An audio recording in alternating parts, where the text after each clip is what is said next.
The air in Florence was thick with the scent of blooming jasmine, and the distant hum of Vespas weaving through cobblestone streets. It was supposed to be a night of celebration. Me mother-in-law Margaret's 65th birthday, a lavish affair I'd spent months orchestrating. The rooftop restaurant, perched above the Arno River, glowed with golden light, its view of the Ponte Vecchio a postcard-perfect backdrop. I'd arrived early, as always, to ensure every detail was flawless. The crystal wine glasses gleamed, the peonies Margaret's favorite spilled over in lush arrangements, and the five-course menu was a symphony of Tuscan decadence. I'd built my career on moments like this, turning chaos into elegance, and tonight was meant to be my masterpiece. But as the Caldwell family filed in, their laughter echoing off the stone walls, I approached the table and stopped cold. There was no chair for me. My husband, Daniel, caught my eye and offered a sheepish grin. "Oops," he said, his voice light with a chuckle that didn't reach his eyes. "Guess we miscounted." The family tittered, a ripple of amusement passing through them like a shared secret. Margaret's lips curved into a faint, triumphant smile, her silver hair catching the candlelight. My sister-in-law, Caroline, smirked into her champagne flute, while Daniel's father, Henry, coughed awkwardly and looked away.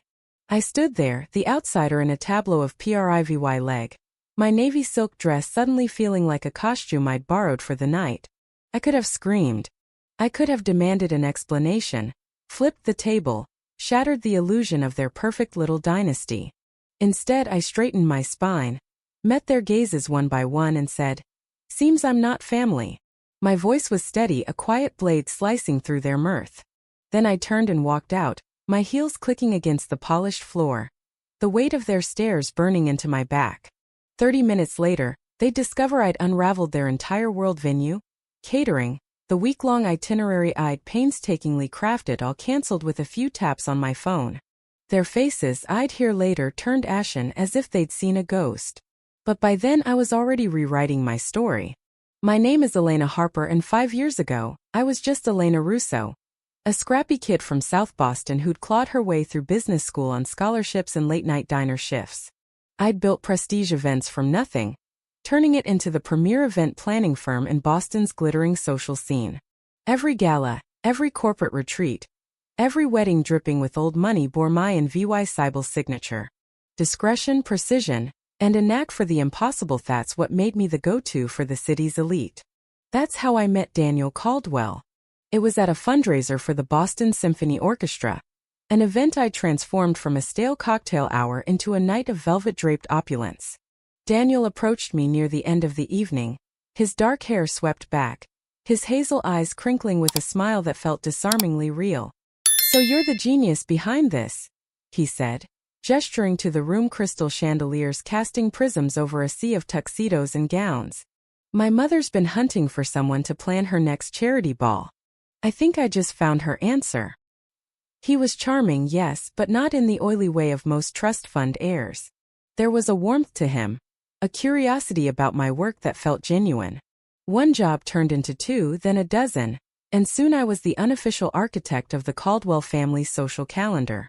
The Caldwells were Boston royalty, their wealth rooted in steel and real estate, a fortune so old it didn't need to shout it whispered in the cut of their tailored suits, the understated elegance of their Beacon Hill mansion. Daniel was different, or so I thought. He worked at the family's investment firm, but he didn't carry the same haughty air as his mother, Margaret, or the sharp-edged ambition of his sister, Caroline. When our romance bloomed 6 months later, it felt like a fairy tale I hadn't dared to dream. He pursued me with flowers delivered to my tiny office, late-night calls about nothing and everything, and a proposal on a snowy rooftop 11 months after we met. I said yes, ignoring the whispers in my gut, the sidelong glances from his family, the way Margaret's smile never reached her pale blue eyes. "You've done well for yourself," she'd said at our first dinner as a couple, her tone dripping with condescension. "Self-made success is so American." I brushed it off. I was in love, and Daniel seemed to see men at my lack of pedigree, not my calloused hands from years of hauling banquet tables. The wedding was a spectacle, of course. I planned it myself, unwilling to trust anyone else with the day I joined their world. Margaret had notes on everything. The venue was too modern, the guest list too eclectic, the food too bold. I bent where I could, stood firm where I couldn't, and Daniel played mediator, never quite challenging her outright. I should have seen it then, the fault lines beneath his charm. After the wedding, the cracks widened. The Caldwells used prestige events for their endless functions, but they undermined me at every turn. Last-minute changes, credit stolen for my ideas, my expertise reduced to a parlor trick. At family dinners, my opinions were requested then ignored, my career dismissed as a quaint side hustle. "Elena's so clever with these little parties," Margaret would say, patting my arm like I was a child showing off a finger painting. Daniel never pushed back. "That's just how she is," he'd mutter later, kissing my forehead as if that erased the sting. I swallowed it, told myself it was the price of belonging. The chance to plan Margaret's 65th birthday in Florence was my shot at redemption. A week of events in one of the world's most beautiful cities, private tours, VIP lunches, a grand dinner overlooking the Arnoit was my Sistine Chapel, a chance to prove I was more than the interloper they saw. I threw myself into it, calling in every favor, leveraging every contact. But then the red flags started VYing. Deposits were late. Vendors hounded me about payments. When I asked Daniel, he waved it off. The accountant's just being careful with overseas transfers. I glimpsed the truth one night on his laptop, left open by accident. Investments tanking, properties leveraged to the hilt, credit lines exhausted. The Caldwell empire was a house of cards, and I was using my own company's credit to prop it up, convincing myself it was temporary. The real blow came the morning of our flight to Florence. Daniel was in the shower, his phone buzzing on the nightstand. I never snooped. Trust was my currency, but something pulled me to the screen. A text from Lila. "Can't wait to see you in Florence. Have you told her yet?" My stomach dropped. Lila Moretti, Daniel's college sweetheart, the golden girl Margaret had always adored, the one they'd expected him to marry before I came along. I unlocked his phone, his passcode was still our anniversary enscrolled. Months of messages, plans for a future, and the kicker. "Our little one's due in 5 months. So excited, D." I forwarded the thread to myself, deleted the EVY dinky, and packed my bags with a smile plastered on my face. I play their game until the moment was right. Florence unfolded like a dream I wasn't part of. The Caldwell entourage, Margaret and Henry, Caroline and her husband James, Daniel's brother Peter and his wife Sophia, plus assorted aunts and uncles arrived in a convoy of black SUVs I'd arranged. Margaret's first words off the plane were a jab. "I thought I'd requested the hotel's private cars, Elena. These are rather ordinary." I bit back a retort, explaining they were top-tier diplomatic transports, but she was already whispering to Henry, shutting me out. At the Hotel Savoy, I'd secured suites with VYUs of the Duomo, welcome baskets of truffles and Chianti, personalized itineraries for each guest. Margaret barely glanced at hers. "We'll wing it," she said, dismissing months of work. Daniel disappeared onto the balcony with his phone, murmuring about work, his eyes avoiding mine. The exclusion sharpened over the next few days. At a welcome dinner in a rustic trattoria, I was relegated to the table's edge, far from Daniel, while they traded stories of past Italian escapades I hadn't been part of. Caroline announced a family shopping day the next morning, overriding my planned Uffizi tour. "You'd be bored, Elena," Margaret said smoothly. "Why don't you double-check the birthday plans? That's your forte." Daniel was gone before I woke each day, Leah VYing vague notes about meeting his father or brother. Whispers halted when I entered rooms, dinner plans shifted without notice, old friends happened to join us, friends who eyed me like a specimen under glass. On the third morning, Daniel left his briefcase open while rushing to meet Peter. Inside I found the smoking gun. Draft divorce papers dated 3 months prior, offering me a laughable settlement. A script for Daniel to announce our mutual split at Margaret's birthday dinner, and financial records showing assets siphoned offshore. A note in Margaret's elegant scrawl read, "Once Elena's out, Lila can return properly." My hand shook as I photographed it all, but I didn't confront him. I kept planning, kept smiling, kept gathering ammunition. The morning of Margaret's birthday, I overheard her at the hotel concierge desk, her voice cutting through the thin wall. 12 seats, not 13. The seating chart I sent is final. No, Elena won't stay for dinner, a family matter. No questions needed when she leaves. It wasn't a mistake. It was the climax of their plan. Humiliate me publicly, frame my exit as my choice, and pave the way for Lila. I didn't flinch. I adjusted my strategy. At Ristorante Celeste I arrived early, inspecting every detail: the calligraphy on the place cards, the chilled prosecco, the tiramisu cake adorned with edible gold. Everything perfect, Signora Harper?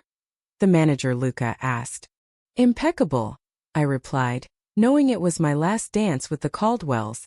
I changed into a sapphire gown, its fabric clinging like armor, and joined the family in the lobby. Margaret air-kissed me, Daniel's hand grazed my back, a hollow gesture, and we rode to the restaurant in brittle silence. The rooftop was a VY shown, the Arno shimmering below, the table set for 12. I approached my spot. No chair, no setting, just empty space. Margaret feigned surprise. Is something wrong, dear? Daniel's oops. Guess we miscounted landed like a rehearsed line. The family's laughter a chorus of complicity. I delivered my counterpunch. Seems I'm not family. I walked out, their script in tatters. At a cafe across the street, I sipped espresso and dismantled their week. Emails to Luca reversed the dinner payment. Me company's guarantee withdrawn. Calls cancelled. The VY Near tour, the private Sistine Chapel VY sit, the yacht rental, the VYLLA in Siena. Deposits flowed back to prestige events. Daniel's texts escalated annoyance, confusion, panic. Anna, where are you? This isn't funny. Fix this now. I ignored them, finishing my coffee as the clock ticked. Back at Celeste, I slipped through the Serre VYC entrance. Luca met me, hesitant. You're sure, Signora? I handed him the envelope, proof of my authority, payment reversals. 5 minutes, I said. From a shadowed alcove, I watched Luca approach the table mid-toast, silverware glistening on their plates. Henry's confusion turned to alarm, Margaret's poise cracked. Daniel's face paled as he read my final text. All deposits returned. Your financial mess is yours alone. Enjoy the meal. Chaos erupted, Henry wavooing his wallet, Margaret clutching her pearls, Caroline whispering furiously. Daniel called. What the hell are you doing? He hissed. Seems I'm not family, I said. So I'm not responsible for your party or your lies. I laid out his secrets, Lila, the baby, the fraud. His silence was deafening. I stepped into VYEW. How dare you ruin my birthday? Margaret spat. I learned from you, I shot back. A public exit just like you planned for me. I just rewrote the script. Henry blustered, Caroline threatened, but Daniel's ashen stare said he knew the game was up. The IRS will love your offshore accounts, I added, turning away. Their empire would crumble without my tears. I flew home the next day, first class, sipping champagne as Florence faded below. The Caldwells scrambled Margaret's bracelet, paid for dinner. Vendors blacklisted them, their facade shattered. Back in Boston I moved out, Leah VYing their tainted gifts behind. The Globe hinted at their financial woes, whispers spread, and Daniel showed up at my new apartment broken. The SEC's investigating. Mother's Gala's cancelled. Come home. I laughed. That's your mess, not mine. He offered money and NDA. I want truth, I said, and freedom. He left, defeated.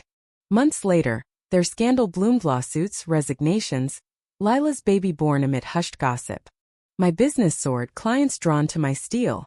On the anniversary of that night, I stood on an Amalfi terrace, planning a star-studded wedding, the sea sparkling below. The Caldwells had tried to erase me, but they'd forged me instead. I raised my glass to the horizon, to the missing chair that set me free.